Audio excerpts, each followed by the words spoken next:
Assalamualaikum warahmatullahi wabarakatuh. Bismillahirrahmanirrahim. Tabarakalladzi nazzalal furqana ala 'abdihi liyakuna lil 'alamin nadhira. Allahumma shalli wa sallim ala sayyidina Maulana Muhammad wa ala alihi wa sahbihi asma'in. Nama ba'du. Semua pengurus PBNU yang saya hormati, semua habaib, semua ulama yang saya hormati, wabil khusus Kiai Haji Abdul Manan, Ketua Lembaga Dakwah PBNU, yang meskipun mondoknya hanya 3 bulan ini sebetulnya problem, sehingga saya kesini ini sebetulnya tidak pernah merasa ibadah. Ini bukan dakwah, ini show dakwah.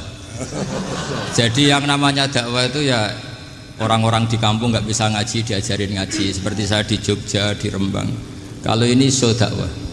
Dan ini ada agak kesalahan karena mondoknya hanya 3 bulan. Jadi tidak bisa bedakan mana dakwah, mana show dakwah. Ini jelas show itu.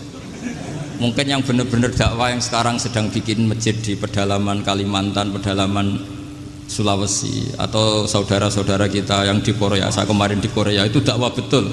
Kalau ini agak-agak tontonan ya, tapi masih bagus lah melihat wajahnya habib ulama, itu ibadah. Tapi begini ya, yang jelas saya berharap sekali, saya diundang sekali ini saja, jangan diulang. Karena mencintai ulama itu baik, tapi ngatur ulama itu dosa. Ini jadi ini harus dicatat. Jadi Imam Malik itu kalau diundang tuh marah, meskipun yang undang tuh seorang raja zaman itu, Harun ar-Rasyid. Beliau minta supaya Imam Malik baca Muwatta di istana untuk anak-anaknya, padahal seorang presiden mau ngajari anak-anaknya. Imam Malik marah, masyhur itu Daud. Al ilmu yu'ta la ya'ti. Ilmu disowani, ora kok ilmu yang sowan. Di mana-mana timba itu ke sumur apa sumur yang ketimba? Timba ke sumur. Ini agak kecelakaan. Pakai air pam. Air pam katanya. Sudah banyak air. Sehingga saya kata orang banyak itu di SK-kan PBNU, tapi itu tidak pernah saya pikir. Karena saya melakukan kebaikan itu sebelum dapat SK. Saya ngajar sebelum dapat SK, saya dakwah di mana-mana sebelum dapat apa? SK. SK saya langsung minallahi ta'ala, dari Allah Ta'ala. Jadi kalau PBNU niatnya ikrar bahwa orang yang sudah manfaat diangkat, itu saya terima. Tapi kalau merasa ngangkat saya, tak lawan di pengadilan itu. Karena saya sudah jadi kiai sebelum diangkat PBNU. Ya ini saksikan ya para muhibin saya. Jadi kalau SK itu ikrar, ngakui kalau Gus Bak manfaat, saya terima. Kan hanya ikrar saja, apa? Tapi kalau merasa ngangkat dari bawah ke atas, itu tak lawan sampai apa? Pengadilan, sampai di akhirat. Tersangkanya ya yang sedang jabat sekarang itu. Tapi saya yakin enggak, Kiai Miftahul Ahyar itu orang alim, karena alumni Sidogiri dan menantunya Syekh Duki. Di antara gurunya itu pernah mbah mertua saya, karena istri saya orang Sidogiri. Beliau juga besanan sama keluarga Lasem, saya ini Duriyah Lasem. Pak Said Akil juga orang alim, mbah-mbahnya juga orang alim. Baru kemarin nyocokkan nasab sama saya. Buyut-buyutnya beliau itu adik buyut saya, pernah cocokkan sama saya. Gus, saya sama saya tua mana? Tua saya, buyut kamu adik buyut saya, kata saya gitu. Tapi saya tetap hormat sama beliau karena ya pernah sepuh umurnya setidaknya. Jadi saya ulang lagi, ngaji seperti ini itu sebetulnya lebih ke show, pertunjukan. Supaya pertunjukan ini tidak dosa, saya isi ngaji betulan. Tapi jangan diulang. Karena saya biasa ngaji rutin. Saya di Jogja tafsir Jalalain sudah juz 23. Pernah khatam hikam. Sekarang Nashahul Ibad separuh.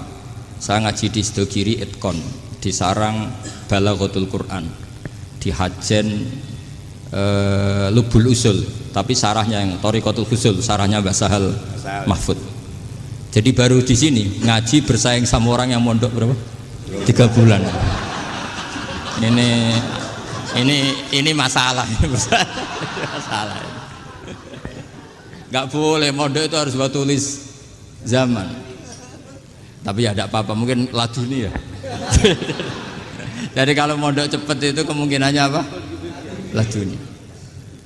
Begini, tapi saya tertarik apa yang dikatakan Kiai Haji Abdul Manan tadi menyangkut kalimat tauhid. Saya ngaji di mana-mana bilang, kalau ngaji itu yang tahqiq itu detail. Detail itu bahasa Arabnya tahqiq. Jadi kita misalnya berpikir secara jernih, orang yang kafir 70 tahun itu pasti menjadi muslim karena melafadzkan la ilaha illallah. Dan itu bi ijma'il ulama. Semua ulama mengatakan demikian. Saya ulang lagi, itu bi ijma'il ulama. Karena mansus di Quran ada ayat kulil ladzina kafaru iyantahu yughfar lahum ma qad salaf. Kalau orang yang kafir 70 tahun bisa dihilangkan kekafirannya hanya dengan kalimat la ilaha illallah Muhammadur Rasulullah. Berarti kalimat ini statusnya apa? Penghilang kekafiran, apa? Penghilang kekafiran. Lalu ada kelompok yang mengatakan gara-gara kalimat la ilaha illallah dan pegang patok nisan itu orang menjadi kafir. Ini kan jadi paradok. Lafat yang kita statuskan sebagai penghilang kekafiran dengan lafat yang sama orang menjadi kafir. Itu nggak ketemu nalar. Mbok nalar paling apapun tetap nggak ketemu. Kecuali tadi ya dalilnya pokok yang ngotot tadi. Itu memang kacau itu. Tapi alhamdulillah mereka insya Allah ya sadar. Kamu jangan bayangkan mereka tidak sadar terus, berarti kamu doanya jelek. Bisa saja mereka sudah ingin sadar, berhubung digojlok ini terus nggak jadi sadar. Jadi jangan-jangan salah kita karena sering gojlok sehingga yang mau sadar jadi tidak apa? Nggak sadar. Saya tadi jam 10 sampai setengah 2 masih ngajar di pondok saya ngajar tafsir. Masih di Rembang sana saya. Terus saya ke Semarang delalah muyassar. Ya mungkin agak-agak keramat, jadi tetap jam 3:04 saya bisa ketemu Habib Umar Hafid. Saya beberapa menit ya diskusi tentang manhaj beliau.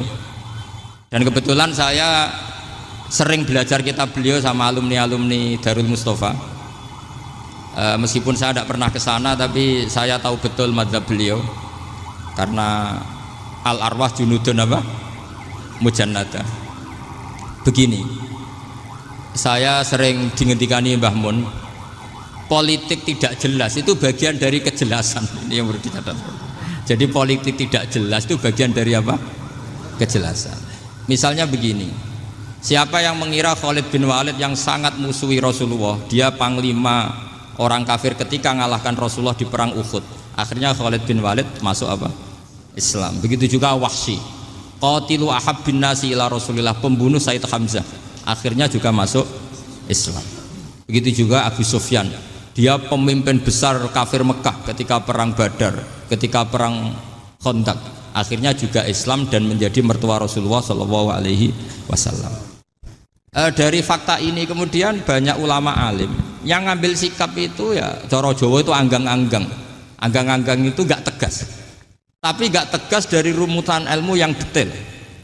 Saya ulang lagi, gak tegas tapi dari rumusan ilmu yang apa? Detail. Bisa saja orang yang sekarang kafir suatu saat mukmin atau muslim. Bisa saja yang sekarang sedang fasik suatu saat soleh. Bisa saja yang mondok 3 bulan rois PB NU. Sementara yang mondok lama kadang Kiai RT. Tapi itu hanya hukum duniawi. Saya yakin yang Kiai RT ini PBNU di akhirat. Karena mondoknya lebih apa? Lama. Itu tak jamin. Saya juga berencana mimpin NU di akhirat saja, bukan di dunia. Makanya saya mohon SK itu berakhir muktamar mendatang. Karena saya sudah kiai sebelum diangkat. Makanya saya ulang-ulang, kalau pengangkatan itu niatnya ikrar, saya terima. Tapi kalau niatnya ngangkat, tak gugat di pengadilan. Ini tidak guyon, ini betulan itu. Ya, tapi ini hanya guyon saja. Nah, ini penting saya utarakan teori ngaji ya. Ini saya bacakan naskah asli Sayyid Umar Hafid supaya Anda dapat barokah beliau. Karena beliau selain alim allamah, muridnya Habib Salim, juga beliau pernah ngaji kutub Sayyid Abdul Qadir Segaf di Jeddah. Juga beliau sering istifadah di beberapa kiai. Ini saya baca teks Arabnya kemudian saya terjemah. Bagi yang tidak setuju pemaknanya bisa gugat, karena saya baca Arabnya. Yang nggak setuju pemaknanya bisa gugat, tapi tak jamin kalah karena saya paham betul teksnya maknanya seperti itu. Logikanya tadi ya, ketika Rasulullah ngambil sikap tegas kepada Qatilu Hamzah yaitu Wahsy, dan ketika Rasulullah ngambil sikap tegas pada orang-orang yang mengalahkan beliau di perang Uhud, kaifa yuflihu qaumun fa'alu bi anbiya'ihim hakadha, bagaimana mereka jadi orang benar atau orang yang dapat kebahagiaan kalau mereka perlakuannya seperti Nabi seperti ini, yaitu Nabi sujja wajhuh masyhur wa kusirat ruba, ya tuh Nabi itu wajahnya terluka, gigi serinya tanggal. Orang-orang seperti ini tuh nggak akan bejo kalau orang Jawa, nggak akan falah. Tapi apa yang terjadi? Allah menurunkan ayat laisa laka minal amri syai'un aw yatuba 'alaihim aw yu'adzibahum. Muhammad itu bukan wilayah kamu ngecap orang, menstigmasi orang itu tidak wilayah kamu. Saya bisa saja mengampuni mereka atau menyiksa saya itu atau menyiksa mereka itu wilayah saya, kata Allah. Saya bisa saja mengampuni mereka atau menyiksa mereka itu wilayah saya. Sehingga akhirnya apa? Rasulullah tidak ngambil sikap yang mungkin orang lain mengatakan itu tidak tegas. Tapi itu kearifan. Betul, akhirnya Wahsy malah masuk Islam. Khalid bin Walid panglimanya juga masuk Islam. Dan beberapa orang kafir juga masuk Islam, termasuk mimbenihim, ketuanya yaitu Abu Sufyan. Ini penting saya utarakan. Makanya ini saya baca pembenaran dari konstruksi pikiran tadi. Nah ini supaya khas. Ini khasnya orang mondok 10 tahun nih. Jadi ini tak baca ini. Nah, biar jelas ini nanti tagnya persis ya, tidak saya rubah. Ini di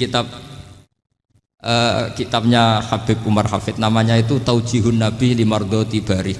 Kalau diterjemah ya mengarahkan orang yang sadar. Nabi itu orang yang sadar ya, sampai ini termasuk orang yang sadar. Limardoti Robbi, menuju mendapat ridho Tuhan atau Allah Subhanahu wa Ta'ala. Saya baca tagnya ini di halaman 179. Ini tidak ada yang saya rubah, tidak saya kurangi. Bismillahirrahmanirrahim.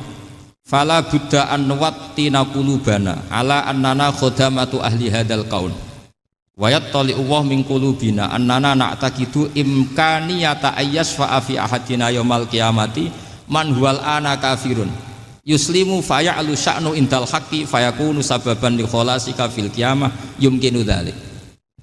Jadi kita para dai, para kiai itu adalah khodamatu hadal kaun. Kita ini adalah pelayan alam raya ini yang selalu berharap alam ini akan lebih baik.